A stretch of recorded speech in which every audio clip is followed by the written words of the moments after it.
من شرور أنفسنا ومن سيئات أعمالنا من يهده الله فلا مضل له ومن يضلله فلا هادي له وأشهد أن لا إله إلا الله وحده لا شريك له وأشهد أن محمدا عبده ورسوله يا أيها الذين آمنوا اتقوا الله حق تقاته ولا تموتن إلا وأنتم مسلمون يا أيها الناس اتقوا ربكم الذي خلقكم من نفس واحدة وخلق منها زوجها وبث منهما رجالا كثيرا ونساء واتقوا الله الذي تساءلون به والأرحام إن الله كان عليكم رقيبا يا أيها الذين آمنوا اتقوا الله وقولوا قولا سديدا يصلح لكم أعمالكم ويغفر لكم ذنوبكم ومن يطع الله ورسوله فقد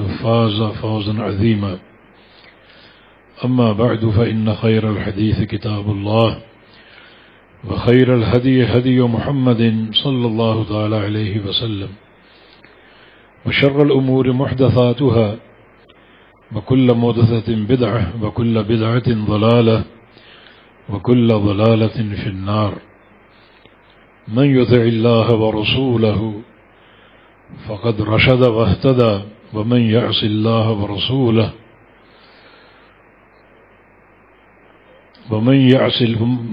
من يطع الله ورسوله فقد رشد واهتدى ومن يعص الله ورسوله فقد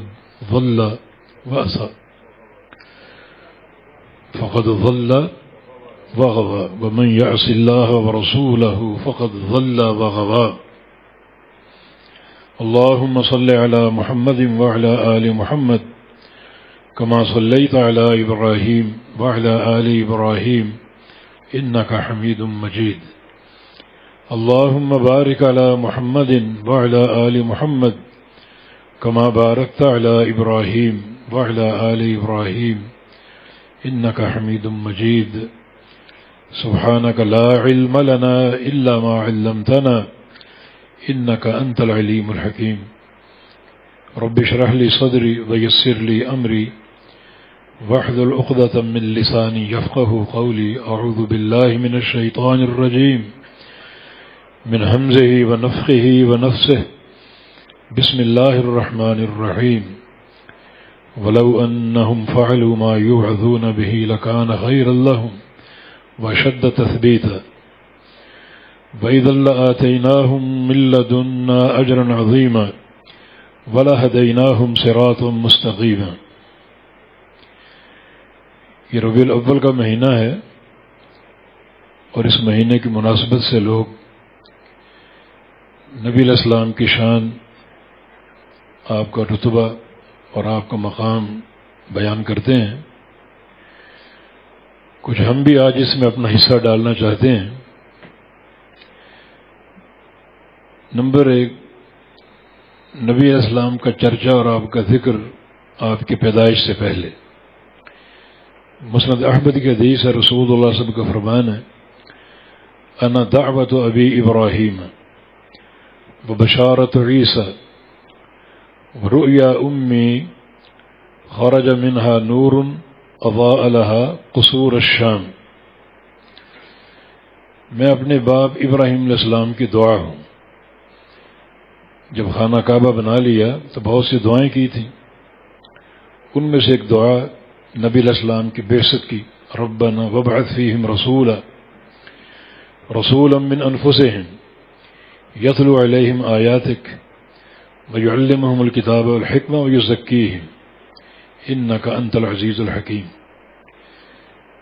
یہ آپ کی پیدائش سے صدیوں سال پہلے آپ کا ذکر چل رہا ہے کہ اللہ جہاں تیرا گھر بنایا ہے اس میں ایک رسول بھیج جس کے 3 وظیفے ہوں، تیری آیات کی تلاوت کرے اور ان کو کتاب و سنت کی تعلیم دے اور ان کا تزکیہ نفس کرے. اور ساتھ ہی فرمایا کہ بشارت عیسیٰ، میں عیسیٰ علیہ السلام کی بشارت ہوں. یعنی آپ کی بعثت سے تقریباً 600 سال قبل عیسیٰ علیہ السلام نے اپنی قوم سے کیا کہا تھا؟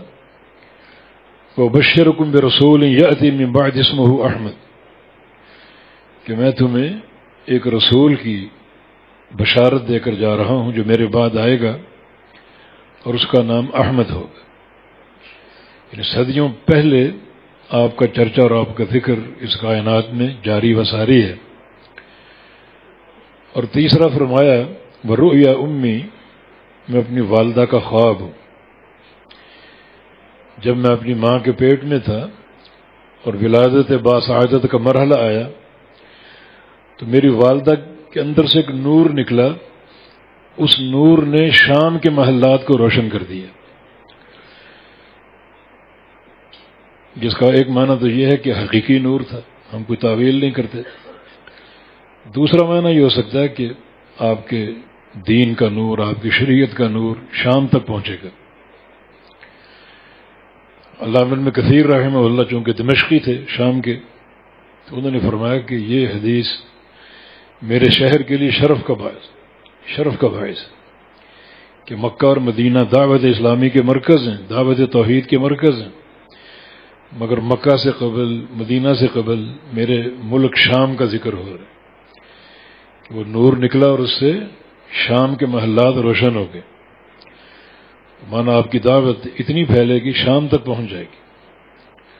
اور آپ صلی اللہ علیہ وسلم کی جو آخری جنگ ہے، جنگ تبوک، یہ شام کے علاقے میں تھی، بڑا طویل سفر تھا، 62 سال آپ کی عمر تھی اور آپ گھوڑے پر سوار جہاد کے لیے جا رہے ہیں۔ یہ ساری باتیں پیارے پیغمبر کے مناقب میں شامل۔ تو آپ کی ولادت سے قبل آپ کا چرچا، آپ کا تذکرہ،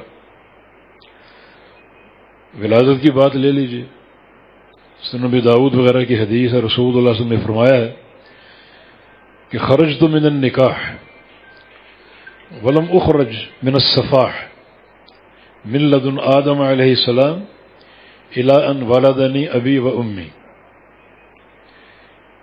کہ میری جو ولادت ہے آدم علیہ السلام سے لے کر میری پیدائش تک میں سچے اور حقیقی نکاح کی پیداوار ہوں۔ آدم علیہ السلام سے لے کر مجھ تک جو میرا نسب ہے، میرے والدین کا، باپ دادوں کا، سب سچے نکاح کی پیداوار ہیں، اور کوئی نکاح، کوئی تولد زنا کے نتیجے میں نہیں۔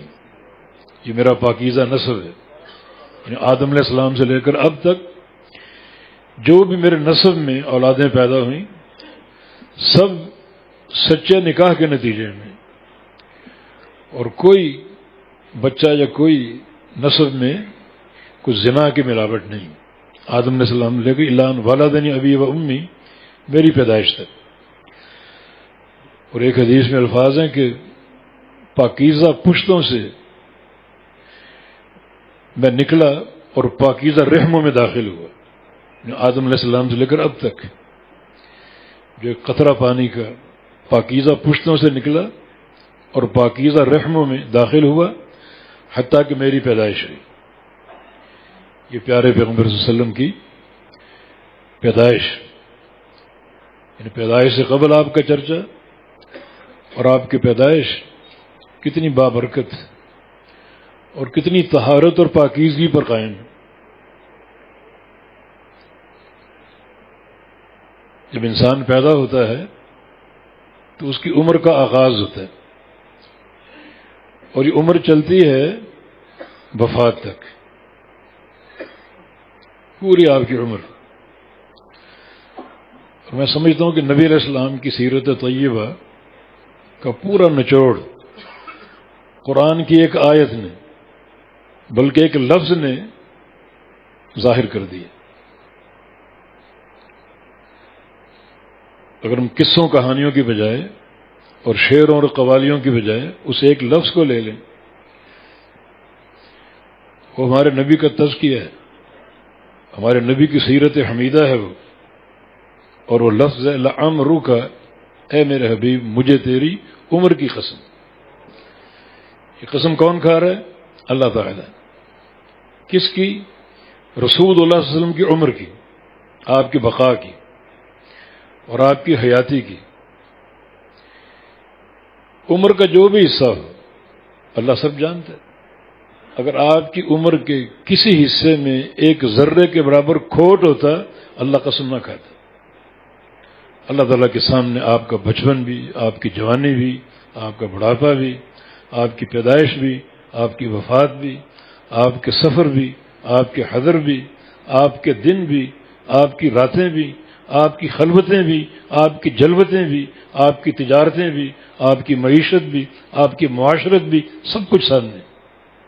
یہ قسم کو معمولی نہیں ہے۔ عبداللہ بن عباس کا قول ہے کہ اللہ تعالیٰ نے کسی بھی شخصیت کی عمر کی قسم نہیں کھائی سوائے محمد الرسول اللہ صلی اللہ علیہ وسلم۔ اور اگر اللہ کے نزدیک کوئی شخصیت آپ سے بہتر ہوتی اللہ اس کی قسم کھاتا۔ بس ایک ہی شخصیت ہے جس کی حیات اور بقا کی اللہ تعالیٰ نے قسم کھائی۔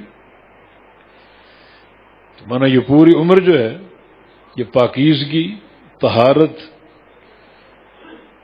اور تقوی اور ورع کا مرقع ہے۔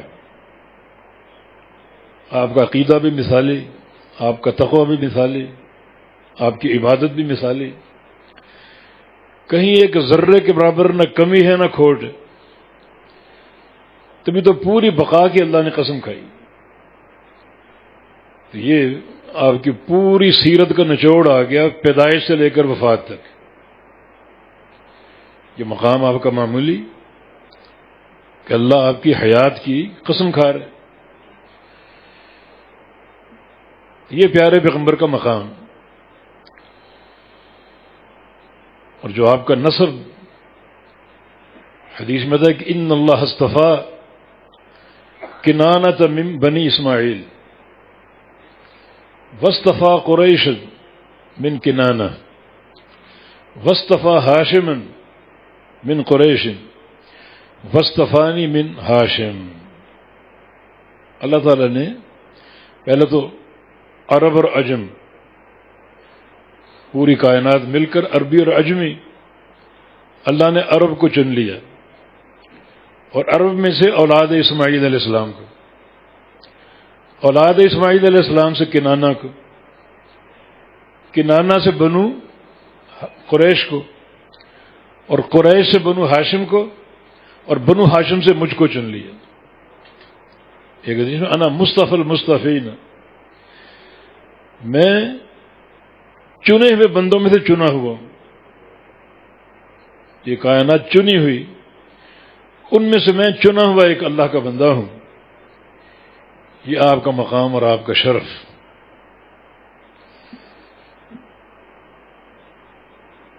کوئی مقابل میں کھڑا ہے؟ کوئی نہیں۔ اور یہ وہ باتیں جو کتاب و سنت نے بیان کی، یہ کوئی شعر و شاعری نہیں، یہ آپ کا حقیقی مقام ہے۔ آپ کی عمر کے دو حصے کر لیجئے، ایک نبوت سے قبل اور ایک نبوت کے بعد۔ نبوت سے قبل 40 سال، یہ 40 سال جو جاہلیت کے دور میں آپ نے گزارے، ایک جاہلی معاشرے میں، اس میں بھی کبھی ایک ذرے کے برابر کھوٹ نہیں۔ تبھی رب کائنات پوری حیات اور پوری بقا کی قسم کھا رہے۔ اس میں جاہلی دور بھی ہے، قبل نبوت کا دور بھی ہے، اور بعد نبوت کا بھی۔ اللہ تعالیٰ نے قبل نبوت کے دور کو بھی چیلنج کے طور پر پیش کیا ہے۔ یہ کفار قریش، یہ ابو جہل اور ان کی اولادیں عتبہ اور شیبہ، ان سے کہو فقد لبثت فیکم عمر من قبلہ افلا تعقلون، کہ میں تمہارے بیچ ایک عمر گزار چکا ہوں، تم اس کے گواہ ہو۔ تم مجھے صادق اور امین کہتے ہو، 40 سال عمر کم نہیں۔ کبھی جھوٹ بولا میں نے، کبھی غدر کیا میں نے، جو تمہاری برائیاں تھیں، شراب نوشی کی اور زنا کاری کی، رقص و سرود کی محافل، کبھی ان میں شریک ہوا، ایک عمر گزاری۔ یہ عمر بطور حجت کے کافی نہیں، تو اللہ نے قرآن میں نبی علیہ السلام کی جو جاہلی دور کی عمر ہے نبوت سے قبل کی، اسے بھی بطور چیلنج کے پیش کیا کہ 40 سالوں میں کوئی ایک رات، کوئی ایک دن، کوئی ایک گھڑی، کوئی ایک دوپہر اس پر انگلی رکھو تم، جو کسی غلطی کا شکار ہوئی ہو جاؤ کوشش کرو، تلاش کرو۔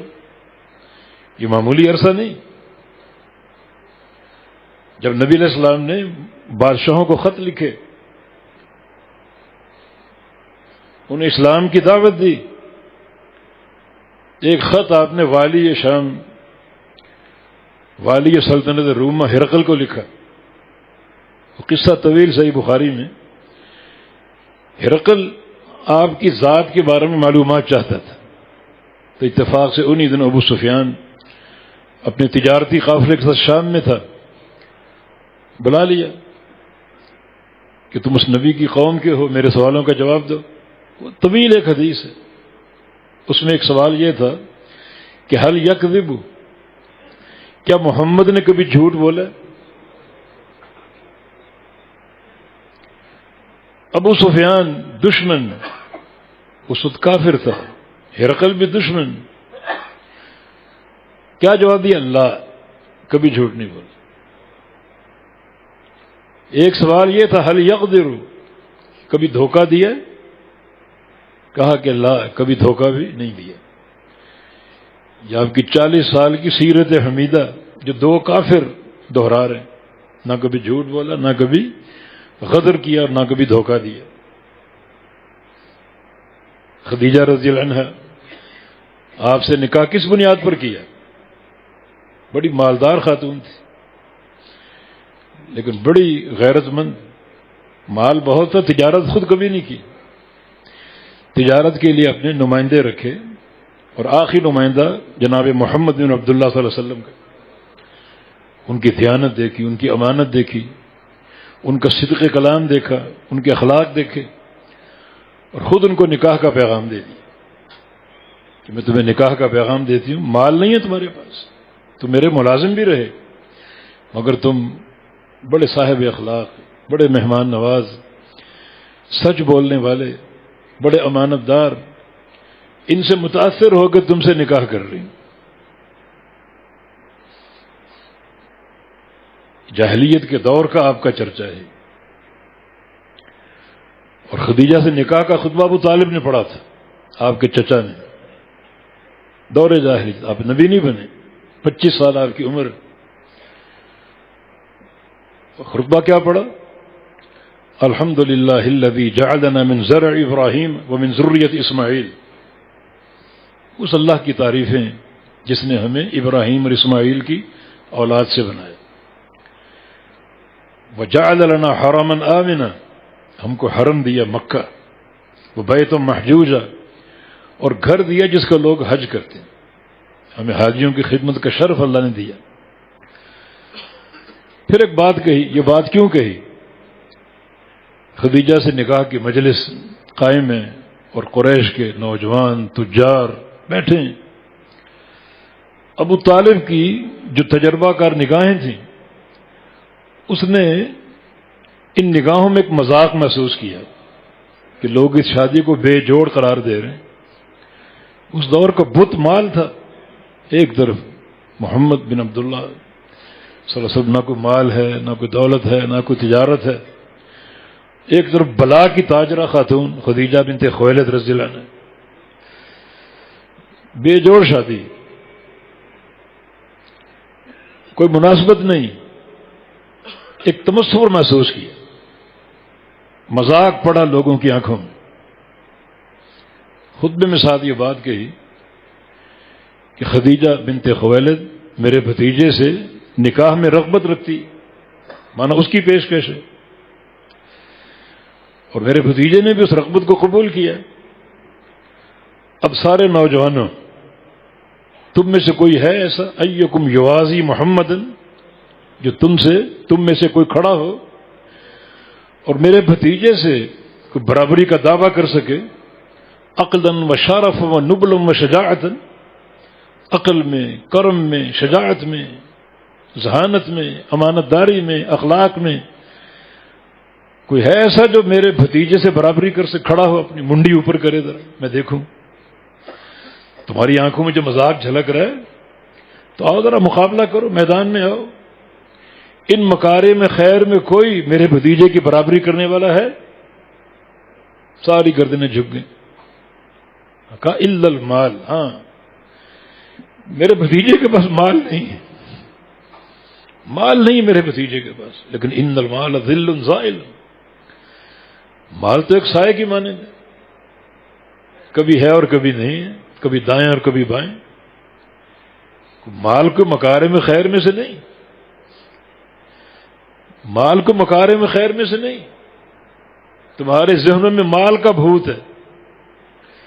تو مکارم خیر تو یہ ہیں، امانت داری ہے، صدق مقال ہے، شجاعت ہے، ذہانت ہے، یہ مکارم خیر۔ مال تو مکارم خیر میں سے نہیں ہے، لیکن ما احببتم من الصداق فعلیہ، ہم مال میں کمر نہیں دکھائیں گے۔ خدیجہ کا مہر تم طے کرو، کیا لینا چاہتے میں دوں گا، مہر میں دوں گا، تعین کرو تم۔ اگر مالی کا خناس ہے تو یہاں بھی ہم کوئی کمی نہیں دکھائیں گے، تم مہر طے کرو، میں ادا کروں گا۔ یہ تو خدیجہ کی رغبت نکاح کی، اللہ کے نبی کو پسند کیا اور پسند کر کے تا حیات وفا شادی کا ثبوت دیا۔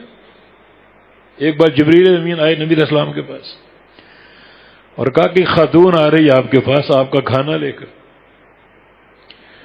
اس کو رب کا سلام پہنچا دینا، بشرھا ببیت فی الجنہ، اور اس کو جنت میں گھر کی بشارت دے دینا۔ من قصب، وہ گھر ایک ہی موتی میں بنا ہوا ہے، کتنا بڑا موتی، سینکڑوں میل لمبا چوڑا موتی، اللہ نے اس کو تراش کر اس کا گھر بنایا۔ لا صخب فیہا ولا نصب، وہ گھر ایسا ہوگا اس میں دو خصوصیتیں ہوں گی، نہ اس میں تھکاوٹ ہوگی اور نہ شور ہوگا۔ سلام بھی پہنچا اور اس گھر کی بشارت بھی دو۔ وہ کھانا کون لے کر آئی؟ خدیجہ بنت خویلد رضی اللہ عنہا، آپ کی بیوی۔ سلام بھی پہنچایا، اس عظیم گھر کی بشارت بھی دی، ایک ہی موتی میں بنا ہوا۔ ہاں یہ بات قابل غور ہے کہ شور نہیں ہوگا، تھکاوٹ نہیں ہوگی، جنت میں شور کہیں بھی نہیں ہوگا اور تھکاوٹ کہیں بھی نہیں ہوگی۔ یہاں کیا خصوصیت ہے؟ مانا یہاں کوئی ایکسٹرا، کوئی اضافی راحت ہے، کوئی شور وغیرہ نہیں، اضافی راحت جو شاید بقیہ جنت میں نہ ہو، اضافی سکون اس گھر میں ہوگا۔ علماء نے اس پر بحث کی ہے کہ یہ اس کا کیا وجہ اس کی، خدیجہ کو یہ خصوصیت کیوں دی گئی؟ نبی علیہ السلام کے ساتھ انہوں نے ایک زندگی گزاری، تقریباً 15 سال کا عرصہ یا کم و بیش۔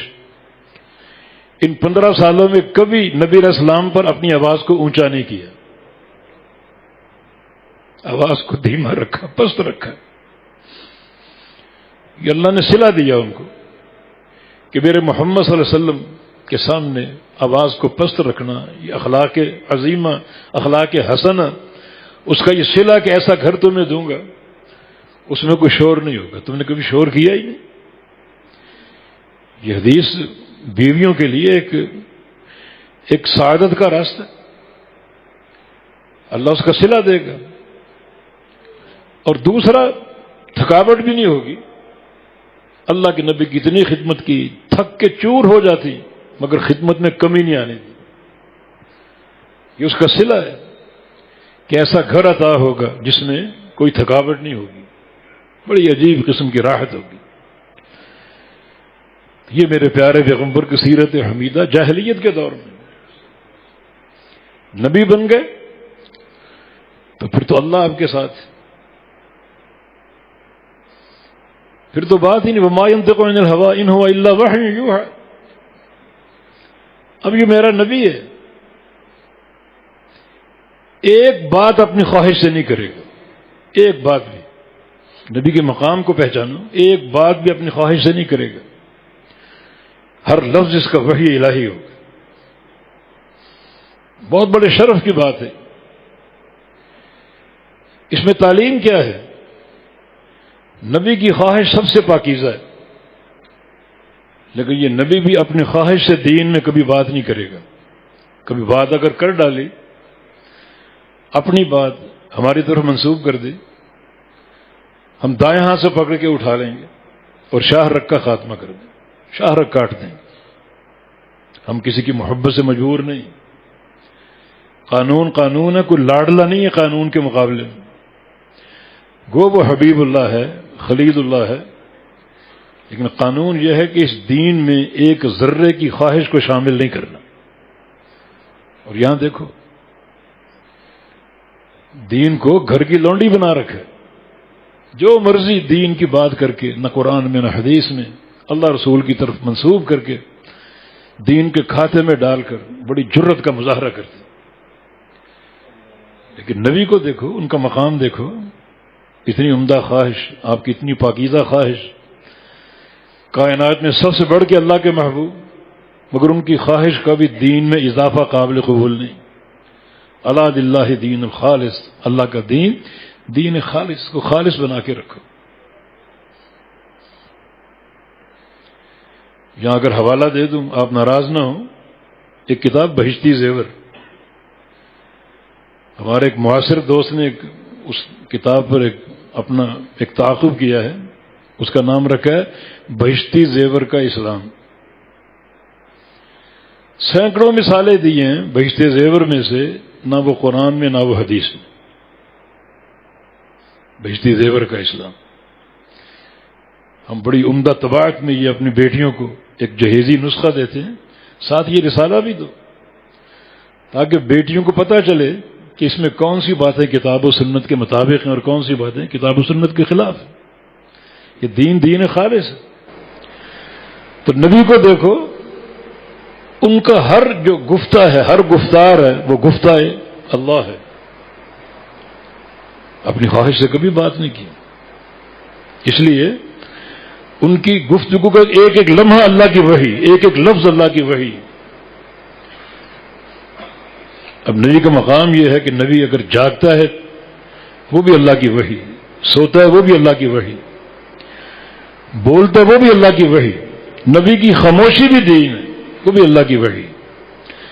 کوئی کام نبی کے سامنے ہو رہا ہو، نبی اس سے منع نہ کریں، خود بھی نہ کریں، لیکن سکوت اختیار کریں، وہ بھی اللہ کا دین. خواب دیکھیں، وہ بھی اللہ کا دین. نبی جب سوتا ہے تو صرف آنکھوں سے سوتا ہے، دل سے نہیں سوتا، دل جاگتا ہے. بحالت خواب بھی اللہ کی وحی آ سکتی، اللہ کا دین بن سکتا ہے. تو دل بیدار رہتا ہے تاکہ اللہ کی وحی لینے میں کوئی مشکل نہ ہو اور کوئی بھول اور کسی قسم کا سہو اور نسیان نہ ہو. کوئی انسان پیش کر سکتے اس کے مقابلے میں. اب ایک نقطہ یہ ہے کہ نبی، یہ مقام کیوں آپ کا؟ نسب آپ کا پاکیزہ، ولادت آپ کی باسعادت،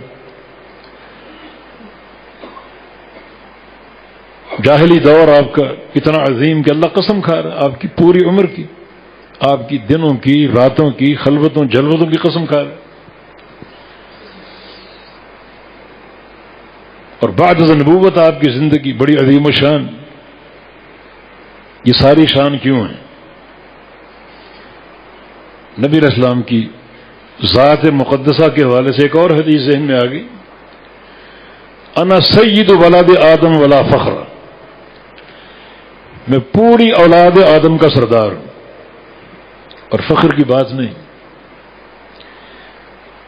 یہ کیوں بتا رہا ہوں؟ اللہ نے بتایا، اللہ کا دین پیش کر رہا ہوں، ورنہ یہ باتیں چھپائی جاتی ہیں. مگر میں اس لیے بیان کر رہا ہوں کہ اللہ نے حکم دیا بتاؤں آپ کو. لیکن ولا فخر، تواضع، فخر کی بات نہیں، پوری اولاد آدم کا سردار. اب یہ سارا مقام کیوں ہے؟ آپ پوری اولاد آدم کے سردار کیوں ہیں؟ نسب آپ کا پاکیزہ کیوں ہے؟ اللہ نے آپ کی بقا اور آپ کی حیات کی قسم کیوں کھائی؟ سب کو اس لیے کہ آپ اللہ کے رسول ہیں. آپ کی ساری شان منصب رسالت کے تابع، اور بھی شان ہے بڑی. آپ کا انا اول شافع، قیامت کے دن پہلا شافع میں ہوں گا، شفاعت کرنے والا. واول مشفع، قیامت کے دن جس کی شفاعت سب سے پہلے قبول کی جائے گی وہ میں ہوں گا. اللہ میری شفاعت مانے گا. اول شافع بھی میں، اول مشفع بھی. صاحب مقام محمود میں ہوں، لواء الحمد میرے ہاتھ میں ہوگا. انبیاء کا امام میں ہوں، انبیاء کا قائد میں ہوں، الغر المحجلین کا قائد میں ہوں، والی حوض کوثر میں ہوں. قیامت قائم ہوگی، سب سے پہلے قبر سے میں اٹھوں گا. یہ ساری شان حق ہے. کیوں؟ کیونکہ آپ اللہ کے نبی. اب اول شافع کیوں ہیں؟ کیونکہ آپ اللہ کے رسول ہیں. اول مشفع کیوں ہیں؟ کیونکہ آپ اللہ کے رسول ہیں. والی حوض کوثر کیوں ہیں؟ کیونکہ آپ اللہ کے رسول ہیں. صاحب مقام محمود کیوں ہیں؟ کیونکہ آپ اللہ کے رسول ہیں. سب سے قبل قبر سے کیوں اٹھیں گے؟ کیونکہ آپ اللہ کے رسول ہیں. جنت میں سب سے پہلے کیوں جائیں گے؟ کیونکہ آپ اللہ کے رسول ہیں. ان ساری شان، سارا مقام منصب رسالت کے تابع.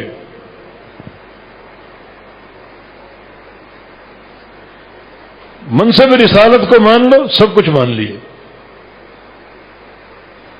اس کا اظہار کرو یا نہ کرو، مگر آپ کو رسول مان لو. رسول مان لیا، ساری شان مان لی. بیان کرو یا نہ کرو،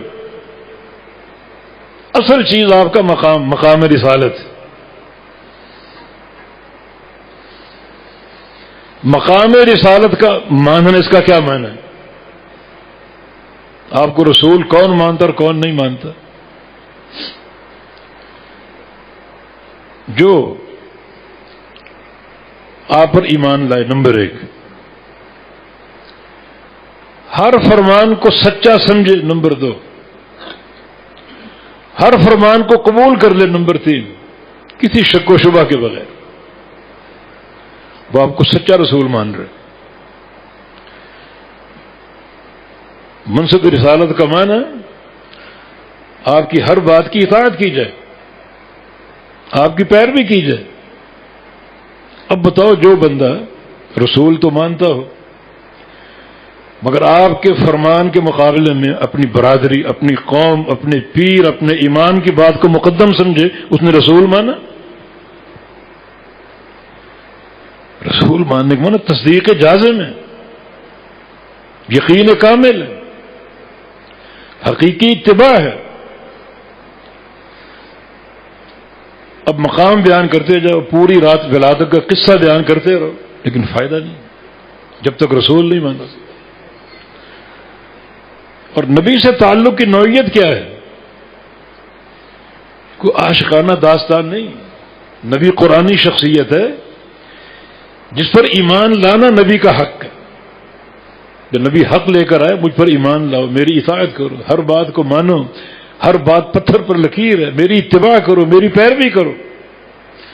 وما ارسلنا من رسول الا لیطاع باذن اللہ.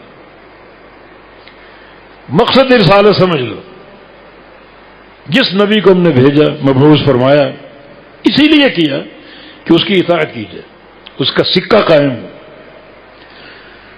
اس کا قول ہر ایک پر حاوی ہو، غالب ہو اور مقدم ہو. نبی تابع بن کر نہیں آتا، نبی متبوع بن کر آتا. تمہارا غلام قادیانی جھوٹا نبی کہ میں انگریز کی وفاداری کرنے آیا، انگریز کی اطاعت اور اتباع کرنے آیا، انگریزوں کا چمچہ گیر. نبی ایسا ہوتا ہے؟ نبی کی بات کا سکہ اس کائنات پر قائم ہو، یہ نبی کا مقام. نبی مطاع ہوتا ہے، مطیع نہیں ہوتا. متبوع ہوتا ہے، تابع نہیں ہوتا. تو نبی کے اس مقام کو اگر جانتے نہیں ہو، مانتے نہیں ہو، تو شان بیان کرنے کا فائدہ؟ یہ ساری شان تو مقام نبوت کے تابع ہے. جو بھی آپ کا مقام ہے، اس لیے کہ آپ اللہ کے رسول، پہلے یہ دروازہ کھول دو رسالت کا، آپ کو رسول مانو، پیروکار بنو،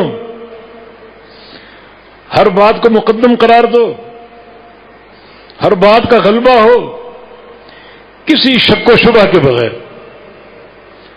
اس کے بعد جو بھی شان بیان کرو وہ قابل قبول ہے، نہ بھی کرو تو بھی قابل قبول ہے، کیونکہ آپ نے اصل حقیقت کو مان لیا، آپ کی رسالت کے منصب کو مان لیا، رسالت کے مقام کو مان لیا، ورنہ آپ کا مقام تو قرآن نے ایک لفظ میں پیش کر دیا، لعمرک، اے میرے نبی مجھے تیری پوری عمر کی قسم، میرے نبی کی پوری عمر تقوی اور طہارت کا مظہر۔ اللہ سے کوئی چیز مخفی ہو سکتی؟ ایک ذرے کا جھول ہوتا اگر اس سیرت میں تو اللہ قسم کھاتا۔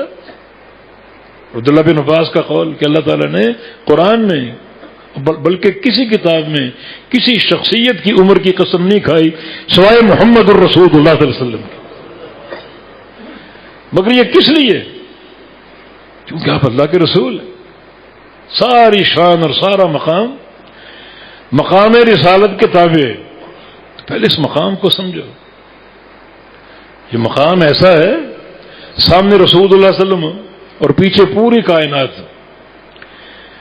رسول اللہ صلی اللہ علیہ وسلم کوئی بات فرما رہے اور پیچھے پوری کائنات چیخ رہی ہے، اس میں سارے فقہاء، محدثین، صحابہ، تابعین سب ہیں۔ وہ کہتی ہے میری بات سنو، میرا عقیدہ یہ ہے کہ پیچھے جھانک کر دیکھنا بھی کفر ہے۔ سامنے رسول کھڑا، رسول کی بات مقدم ہوگی، چلو پیچھے بات سن لیں وہ کیا کہتے ہیں۔ یہ تماشبین لوگوں کی یہ ایک حقیقت ہوتی ہے، سنو تو صحیح کیا کہتے ہیں، کیا باتیں ہو رہی ہیں، کیا فرما رہے ہیں وہ۔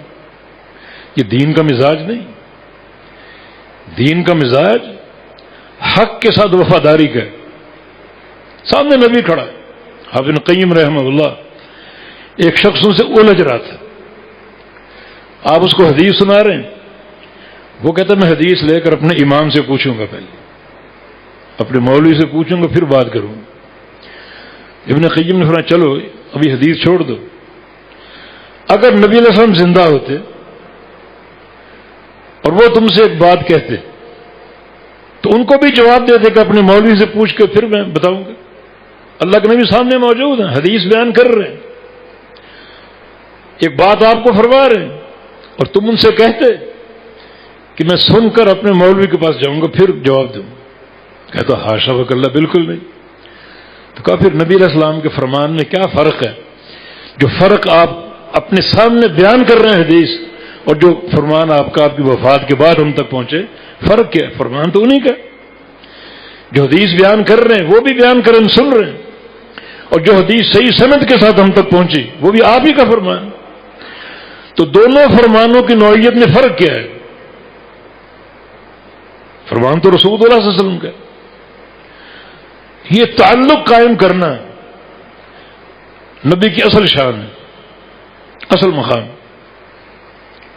یہ تعلق ہم کیسے قائم کرتے ہیں؟ عہد الحدیث، قرآن کی ایک آیت ہے وَرَفَعْنَا لَكَ ذِكْرَكَ، اے نبی ہم نے آپ کا ذکر اونچا اور بلند کر دیا۔ آپ سارے جو فرقے ہیں مذاہب ان سے پوچھیں اس کی مثال دو، 3-4 مثالیں دے کر خاموش ہو جائیں گے۔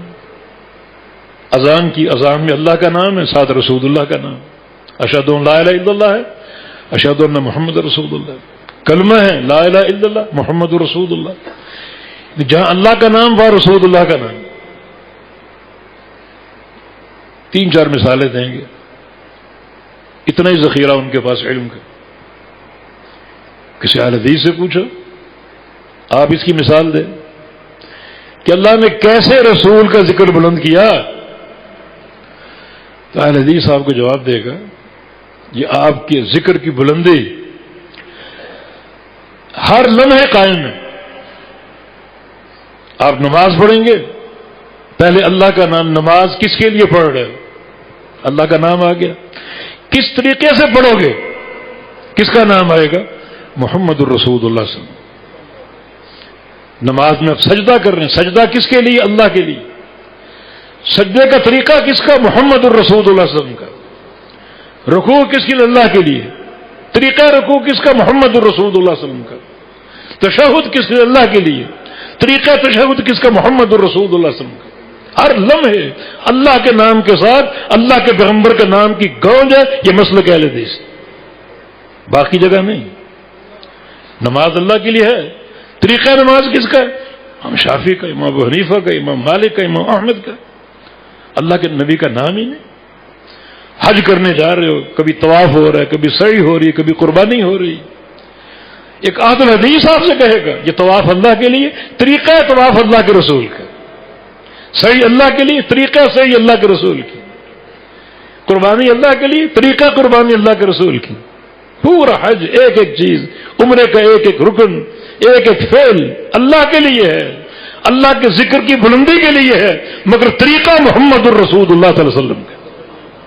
ورفعنا لک ذکر، ہم نے آپ کے ذکر کو اونچا اور بلند کر دیا. ایسا بلند کیا کہ قدم قدم پر میرے نام کے ساتھ آپ کے نام کی گونج.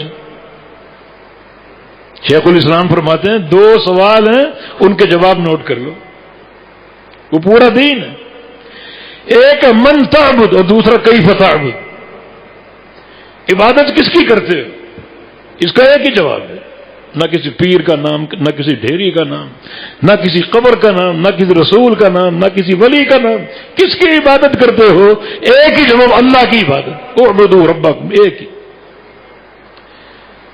ایک سوال ہو گیا. دوسرا سوال کیف تعبد، عبادت کیسے کرتے ہو؟ اس کا بھی ایک ہی جواب. قومیں ہیں، برادریاں ہیں، پیر و مرشد ہیں، امام اور فلان فلاں ہیں. جواب اس کا صحیح ایک ہی ہے، عبادت کیسے کرتے ہو؟ جیسے محمد الرسول اللہ نے کی. کوئی اس مقام کا مقابلہ کر سکتا ہے؟ ورفعنا لک ذکرک، ہم نے آپ کے ذکر کو بلند کر دیا. یہ ساری باتیں جو ہم نے کی اب تک، یہ عین کتاب و سنت کے مطابق. اور بھی آپ کا مقام بے تحاشا. قرآن آپ پڑھیں، میرے نزدیک 2 آیتیں قرآن کی اللہ کے نبی کا سب سے بڑا شان ہے. نمبر 1، من یطع الرسول فقد اطاع اللہ. لوگوں سن لو، کائنات میں اربوں کھربوں لوگ ہیں، میری بات سن لو. جو رسول کی اطاعت کر رہا ہے وہ اللہ کی اطاعت کر رہا ہے. بس قلم ٹوٹ چکی یہاں پر. جو رسول کی اطاعت کر رہا ہے وہ اللہ کی اطاعت کر رہا ہے. اب نہ کسی شخصیت کا نام ہے، نہ کسی پیر کا نام ہے، نہ کسی امام کا نام ہے. بلکہ عمر بن خطاب رضی اللہ عنہ نے کچھ تورات کے اوراق پڑھنے شروع کیے تو آپ نے کیا فرمایا؟ ناراض ہو گئے، غصے میں آ گئے. لو بدا لکم موسیٰ حیا وترکتمونی واتبعتموہ لضللتم من سواء السبیل. تم تورات پڑھ رہے ہو، صاحب تورات موسیٰ علیہ السلام بھی آ جائیں اور تم ان کی اتباع شروع کر دو، پرلے درجے کے گمراہ ہو جاؤ. کوئی ہے کسی کا نام؟ موسیٰ کلیم اللہ. فرمایا کہ ما وسع الا اتباع. موسیٰ علیہ السلام بھی آ جائیں، آ کر میری اتباع کریں گے، ان کے نام کا ڈنکا نہیں بجے گا. عیسیٰ علیہ السلام آئیں گے، مثال موجود ہے. آ کر کیا کریں گے وہ؟ حالانکہ صاحب انجیل ہے، لیکن یحکم بشریعت محمد صلی اللہ علیہ وسلم. وہ بھی فیصلے کریں گے اللہ کے پیغمبر کی شریعت سے. ہے کوئی سانس لینے والا؟ کوئی مقام ہے کسی کا؟ من یطع الرسول فقد اطاع اللہ. جو رسول کی اطاعت کرے گا اس نے اللہ کی اطاعت کری. اس پوری کائنات میں اربوں کھربوں لوگ ہیں، مگر اللہ کی اطاعت میں وہ بندہ شمار ہوگا جو رسول کی اطاعت کر کے آئے. کسی شخصیت کا نام نہیں، کسی برادری کا نام نہیں، کسی باپ دادے کا نام نہیں، صرف رسول کا نام. اس کا کیا معنی؟ اللہ تعالی سے اللہ کے بندوں کو اگر کوئی جوڑ سکتا ہے اور ملا سکتا ہے تو وہ محمد الرسول اللہ صلی اللہ علیہ وسلم. یہ مقام چھوٹا نہیں. ہم سب چاہتے ہیں اللہ سے ملیں، اللہ سے جڑ جائیں. میں یعتصم باللہ، اس کو پکڑ لیں. ملنا چاہتے ہو، جڑنا چاہتے ہو، اس کو پکڑنا چاہتے ہو، تو ایک ہی شخصیت ہے بیچ میں، محمد الرسول اللہ صلی اللہ علیہ وسلم. کو پیش کرو مائی کا لال جس کا یہ مقام. اور اس سے بڑھ کر قل ان کنتم تحبون اللہ فاتبعونی یحببکم اللہ ویغفر لکم ذنوبکم. 2 چیزیں. اللہ کی محبت چاہتے ہو؟ وہ محبت ہی بیڑا پار کرنے کا ذریعہ بنے گی. چاہتے ہو؟ اور یغفر لکم ذنوب، گناہ بخشوانا چاہتے ہو؟ کیونکہ گناہ کا معاملہ بڑا سنگین ہے. ایک گناہ بھی اگر دامن سے چمٹا رہ گیا جنت نہیں ملے گی. تو کیا چاہتے ہو؟ گناہ صاف ہو جائیں؟ کیا چاہتے ہو؟ اللہ کی محبت مل جائے؟ ایک ہی راستہ، ایک ہی بنیاد ہے، فاتبعونی، میرے حبیب کی اتباع کر لو بس. کوئی شخصیت تو پیش کرو جس پر میں پورے دین کی عمارت کھڑی کر دوں. کوئی نام تو لو. ایک ہی شخصیت محمد الرسول اللہ صلی اللہ علیہ وسلم، جن کے سر پہ پورے دین کی عمارت قائم، اور یہ قائم کرنا فرض ہے. دوسرا نام ہے کوئی کہ پورا دین پر قائم کر دو؟ عقیدہ بھی ان سے لو، احکام بھی ان سے لو، فضائل بھی ان سے لو، رغائب بھی ان سے لو. وہ ہے شخصیت؟ اللہ کی محبت کی بات ہو رہی، کوئی مذاق نہیں ہو رہا. اور اللہ کی محبت وہ جوہر ہے جس کے بغیر جنت کا داخلہ ممکن نہیں ہے. تو لوگوں آؤ سن لو، اگر میرے حبیب کی اتباع کر رہے ہو، اطاعت کر رہے ہو، تو تم میرے محبوب بن جاؤ گے، میں تم سے محبت کروں گا. یہ محبت کسی اور کی اتباع پر نہیں. دو لفظ ہم نے بولے، اتباع اور اطاعت. اطاعت تو ان سے خوشی سے میرے پیغمبر کی اطاعت کرو.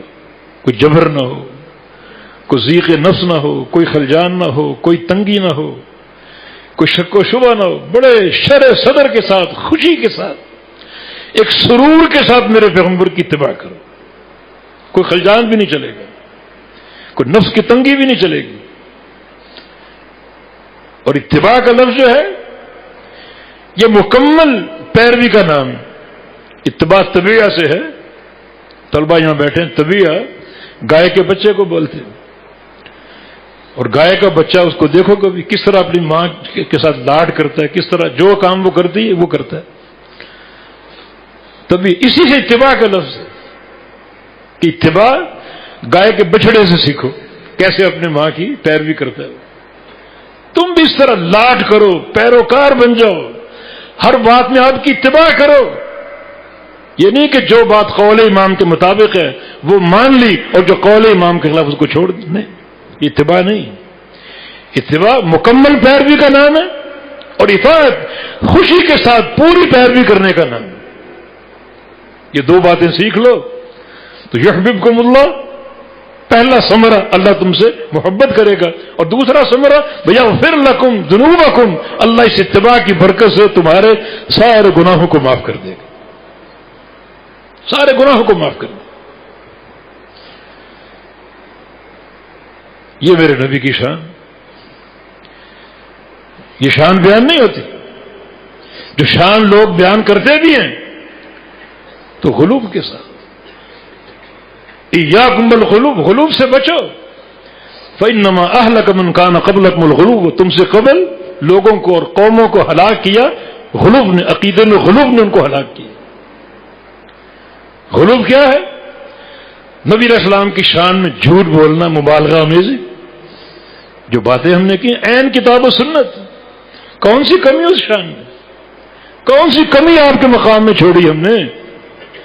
لیکن غلوب کر کے اگر شان کا اظہار کرو گے وہ جھوٹ بھی ہوگا اور پیغمبر علیہ السلام کے فرمان کی مخالفت بھی ہوگی. فرمایا کہ لا تطرونی کما اطرت النصارى عیسی ابن مریم، مجھے میرے مقام سے نہ بڑھاؤ، اونچا نہ کرو جیسے عیسائیوں نے عیسیٰ بن مریم کو ان کے مقام سے بڑھا دیا. لیکن لوگ آئیں گے بڑھائیں گے. اللہ کے نبی کی حدیث ہے لَتَتَّبِعُنَّ سَنَنَ مَنْ كَانَ قَبْلَكُمْ حَذْوَ النَّعْلِ بِالنَّعْلِ، تم یہود و نصارہ کی ہو بہو پیروی کرو گے، ان کے مطابق بن جاؤ گے، جیسے ایک جوتا دوسرے جوتے کے مطابق ہوتا ہے. وہ غلوب کر کے گئے عیسیٰ علیہ السلام کے بارے میں. نظریات، کوئی کہتا ہے عیسیٰ اللہ ہے، کوئی کہتا ہے اللہ پورا اقانیم ثلاثہ سے مل کر تثلیث کا عقیدہ بنتا ہے. غلوب کر کے. آج ایک شاعر کا شعر اٹھا کر میم کا گھونگھٹ جو جھانکا تیری کملی میں. پتہ کون سی میم ہے؟ احمد کی میم. اللہ کے نبی کا نام احمد ہے اور اللہ احد ہے. قل هو اللہ احد. وہ احد ہے، یہ احمد. احد کے 3 حروف ہیں، احمد کے 4 حروف ہیں. میم حرف زائد ہے، تو اس میم میں کیا رمز ہے؟ حرف زائد کیوں ہے یہ؟ اس میم پر وہ غور کر رہا ہے. یہ خبیث اٹھا کر میم کا گھونگٹ، جب پہلی بار پڑھا تو میں سمجھا میم کہہ رہا، پتہ نہیں کس میم کا گھونگٹ اٹھا رہے. اٹھا کر میم کا گھونگٹ جو جھانکا تیری کملی میں. یہ احمد کی میم، کہ احد میں میم ہے، احد میں میم نہیں. احد چھوٹا اور احمد بڑا ہے. اس میم میں کیا رمز ہے؟ مجھے کیا پتا چلا، کیا انکشاف ہوا؟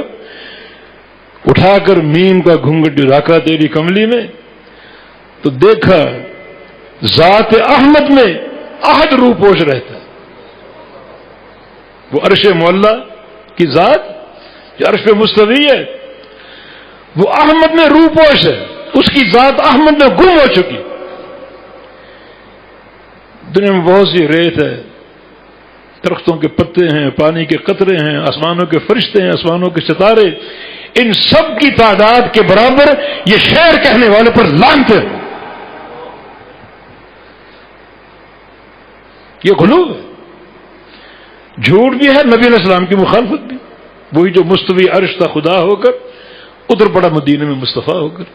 جو اللہ عرش میں مستوی تھا، ایک عرشہ مستوی رہا. جب نبی کی بیشت کی باری آئی تو وہ اللہ نیچے آ گیا، مصطفیٰ بن کر مدینے میں آ گیا. عرش خالی ہے. وہ 23 سال گزار کے قبر میں دبایا جا چکا ہے. یہ تمہارے رب کا مقام. یہ شان مصطفیٰ. جھوٹ، مبالغہ، کذب. اگر یہ باتیں عقیدے میں شامل تو کفر ہے. یہ شان نہیں،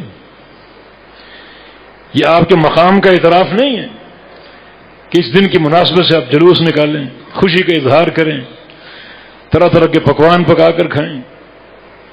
اللہ کے نبی کے دور میں ہوا. 23 سال آپ کی نبوت کی زندگی اور صحابہ کا عرصہ آپ کے بعد تقریباً 100 سال رہا. کبھی دن منایا اس طرح جیسے آپ منا رہے ہیں؟ یہ عقیدت ہے کیا؟ یہ محبت ہے کیا؟ عبادت وہ ہے جو دین سے ثابت ہو. کوئی اس کا ثبوت نہیں. آج کا دن تو نبی علیہ السلام کی وفات کا دن ہے. تاریخی حقائق یہ آپ کو بتائیں گے. 9 ربیع الاول آپ کی پیدائش کا دن. یہ تاریخی حقیقت، کیونکہ آپ کا فرمان ہے میں پیر کے دن پیدا ہوا.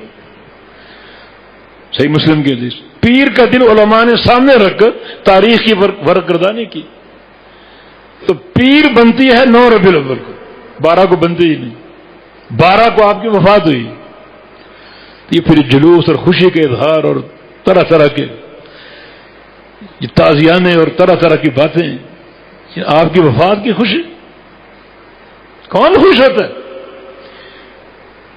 اس دن مدینے کی فضا کتنی سوگوار تھی جب اللہ کے نبی فوت ہوئے.